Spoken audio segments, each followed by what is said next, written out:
کچھ علماء نے پیچھے جو مجھے گالیاں نکالی، اللہ کا شکر ہے میرے دل پر اس کا کوئی اثر نہیں، نہ میں نے اس کے رد عمل میں کوئی اس کے برابر لیول کی بات کی۔ ان کے چونکہ سوشل میڈیا پر سب کو معلوم ہے تو اس لیے میں نام لے دیتا ہوں، ورنہ توبہ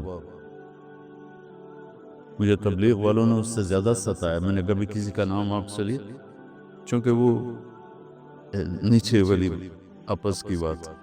اب یہ سوشل میڈیا پر منظور مینگل صاحب بد اخلاقی کا مظاہرہ کر رہے ہیں، تو اللہ کا شکر ہے میرے دل میں رد عمل میں ایک رتی چھوڑ، ایک حبۃ خردل کا ہزارواں حصہ بھی میرے دل میں کوئی رد عمل، بلکہ ان کی عزت ہے کہ اہل علم، واللہ میں آپ کو قسم اٹھا کے کہہ رہا ہوں۔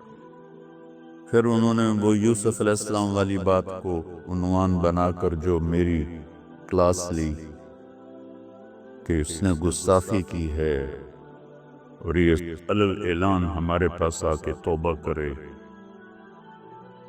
سہون کوئی نکل جاتی ہے بات، اس کو گستاخی نہیں کہتے۔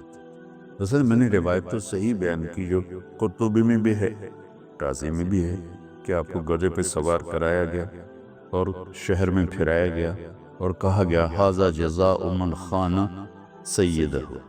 آپ پڑھ لیں سارے اس کو، ٹھیک ہے تفسیری روایات اس درجے کی نہیں ہوتی، لیکن اگر رازی قبول کر رہے ہیں، قرطبی قبول کر رہے ہیں، تو میں کیڑی شیعہ؟ تو اس میں نے سہون یاد نہیں رہا، میں نے کہہ دیا چہرے کو سیاہ کیا گیا۔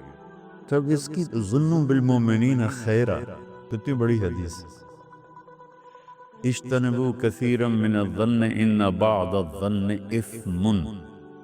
ولی عدنان صاحب نے اس کا بڑا خوبصورت ترجمہ کیا کہ میرے ذہن میں یہ نہیں تھا، میں اپنے چھوٹوں سے بھی سیکھتا ہوں، بڑوں سے بھی سیکھتا ہوں، تو انہوں نے ترجمہ کیا کہ مجھے لگتا ہے کہ یہ اللہ تعالیٰ کہہ رہا ہے کہ بدگمانی سے بچو، کہ بعد الظن، کچھ بدگمانیاں نہیں، بلکہ یہاں یوں لگتا ہے کہ اللہ کہہ رہا ہے کہ تھوڑی سی بدگمانی بھی بڑا گناہ ہے۔ اڈو سبحان اللہ، بیٹا کیا خوبصورت ترجمہ کیا آپ نے، تھوڑی سی بدگمانی وہ تمہارے دل کو کھٹا کر لیتی۔ اور امام ابو حنیفہ رحمۃ اللہ علیہ کی طرف منسوب ہے، میں نے خود نہیں پڑھا، مفتی احمد علی صاحب شاید ان کی نظروں سے گزرا، کہ کسی میں 100 باتیں کفر کی ہوں اور ایک ایسی ہو جس کی میں تعویل کر کے اس کے اسلام کو بچایا جا سکتا ہے، تو اس ایک کی تعویل کو قبول کر کے 99 چیزوں پر پانی پھیر دو۔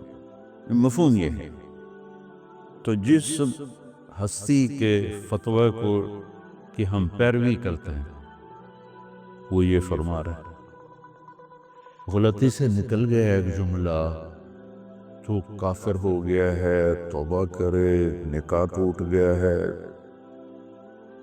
کیا عجیب بات ہے۔ وہ جنید جمشید رحمت اللہ علیہ کے منہ سے گستاخی کہتے ہیں عمدن کوئی بات کی جائے، قصدن۔ سہون جو بات ہوتی ہے، اپنے وہ مشہور حدیث نہیں سنی کہ اللہ بندے کی توبہ پر ایسے خوش ہوتا ہے جیسے کسی کی صحرا میں اونٹنی گم ہو جائے اور وہ موت کے لیے زمین پر پڑ جائے اور تھوڑی دیر کے بعد آہٹ پہ اٹھے تو اونٹنی کھڑی ہو، تو وہ اپنی خوشی میں ایسا مست ہو کے کہ واہ واہ مولا میں تیرا رب اور تو میرا بندہ۔ سنی حدیث، پڑھی بھی ہو، یہ اس سے بڑا کلمہ کفر کیا ہوگا؟ لیکن وہ اپنے اس جنون میں اس نے کہا ہے، اللہ کے نبی مزہ لے رہے اس بات کا۔ میں یہ سارے دورے والے بچے بیٹھے ہیں، کل تک چند دنوں میں جانے والے ہیں، بیٹا میں ان چیزوں سے تمہیں نکالنا چاہتا ہوں، یا خیر کا بول بولو یا چپ۔ من کان یؤمن باللہ والیوم الآخر فلیقل خیرا او، اس سے بیٹا عمل کرتا۔